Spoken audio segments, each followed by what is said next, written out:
Jai Jagannath, welcome all to this video lecture program.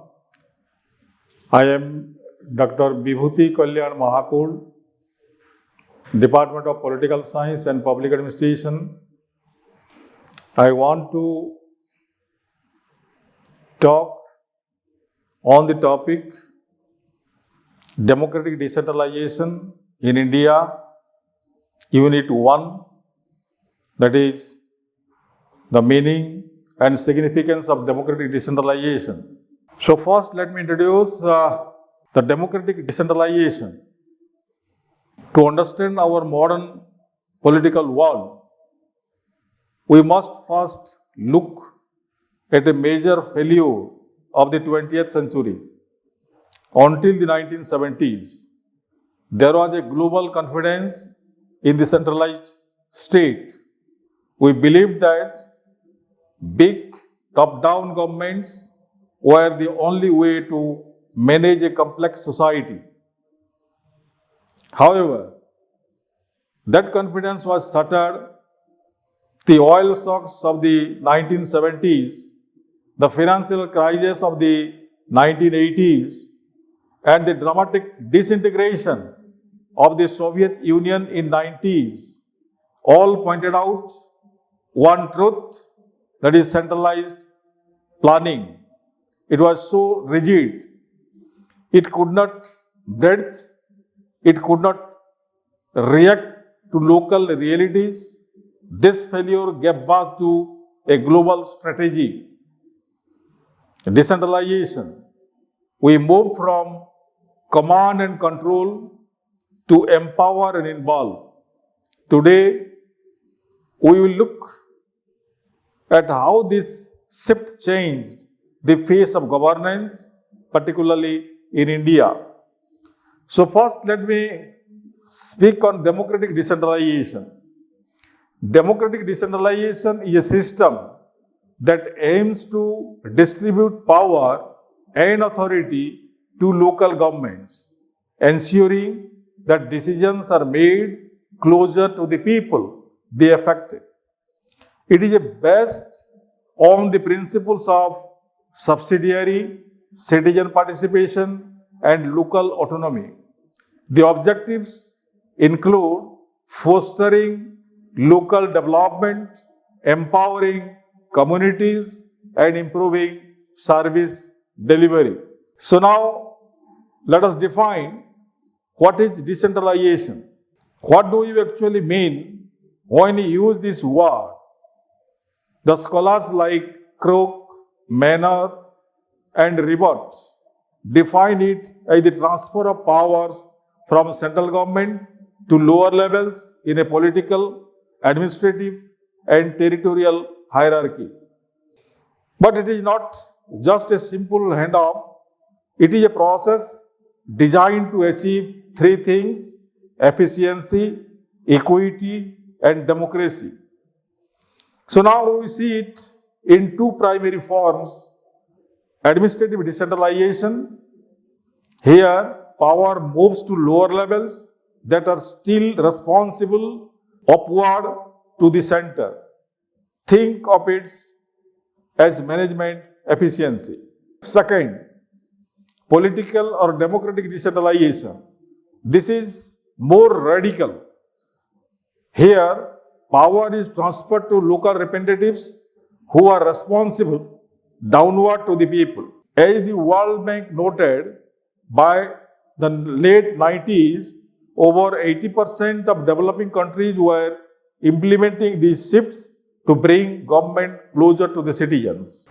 So if we will think it in terms of decentralization of power, democratic decentralization means giving decision-making power to local authorities so they can make choices that affect their communities directly.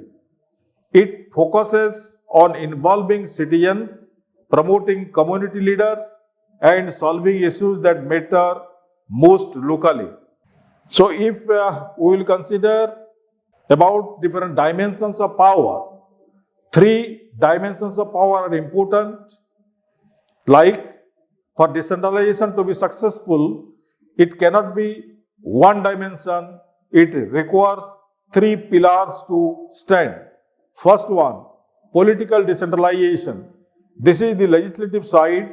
It's about creating local governments where citizens have a direct vote in their own leadership. Second, administrative decentralization. This is the how of government. It involves the redistribution of authority for public functions like education and sanitation between different levels of government. The third one, fiscal decentralization. This is the most crucial part for sustainability. It refers to revenue generation and taxing power. As Follett and Rodinline point out, if a local government has the responsibility to fix roads but no power to raise the funds to pay for it, decentralization is just an empty promise. The next is, next coming to the evolution part, in India, we can consider from Kautilya to the latest current, that is 73rd Amendment Act. So now let us bring this home to India. The idea of local rule is not a Western import. It is found in the Arthashastra of Kautilya and the philosophy of Shukraniti. In this period, there was a system, the Panch Parameswara. People, the important people of a village, of an area, taking together 5 or 10, they were deciding about the different issues concerned to that particular area or a particular village. And from that, this Kautilya in his Arthashastra explained about the importance of democratic decentralization, and since then it began in India. So during the colonial era, Lord Ripon's resolution of 1882 was a landmark step toward local self-authority. But the real philosophical heart of Indian decentralization was Mahatma Gandhi, the father of the nation. Mahatma Gandhi gave us the concept of Gram Swaraj, that is, village self-rule. He argued that democracy is a success only when built from the bottom up. Then, during the post-independence, we struggled to realize this vision after the failure of 1952 Community Development Program. A series of committees, Balwantarai Mehta Committee 1957, Ashok Mehta Committee in 1977, and L.M. Singhvi in 1986, all reached the same conclusion: we need to give local bodies constitutional teeth. The background is that after Pandit Jawaharlal Nehru took over the charge of the Prime Ministership, his first vision to make India as a developed country, he announced after becoming the Prime Minister in his Prime Ministerial speech that we have to plan from the community. That's why he started the Community Development Program in 1982 for the first time. And this program failed due to the bureaucratic unresponsiveness, bureaucratic hurdles and different things. Then he appointed these different committees, and these committees recommended, all these committee, it may be Balwantarai Mehta Committee, Ashok Mehta Committee, L.M. Singhvi Committee, that we have to introduce these local bodies and we have to start the planning from below. In this background, in 1992, the 73rd and 74th Amendments did exactly that. It mandated a 3-tier Panchayati Raj system, and most importantly, it institutionalized the participation of marginalized sections like women, Dalit, and OBCs, ensuring that power was not just decentralized but democratized. So here, the constitutional clauses about the democratic decentralization are mostly located in this two important or historic amendments of 1992, that is called 73rd and 74th Amendment Act, which empower rural and urban local authorities. These guarantee elected local government, periodic election, and financial autonomy so as to foster grassroots democracy. According to the Indian Constitution, local government is a state subject. This includes panchayats and municipalities. The authority to devolve responsibility to these local bodies are left to the direction of the states or discretion of the states. These amendments added two new parts to the Constitution, that is Part 9th for panchayats and Part 9th A for municipalities. And there are two schedules which deals. 11th schedule contains the power, authority and responsibility of the Panchayati Raj institutions, and 12th schedule contains these municipalities. This mandated that PRIs and municipalities to be elected every 5 years. So, for the significance and impact of democratic decentralization, if we will put the question, why is this shift so significant? Because it represents a change in how we view human beings. In the old model, the state was the provider and the people were more beneficiaries, objects of development. But today, we use participatory development paradigm.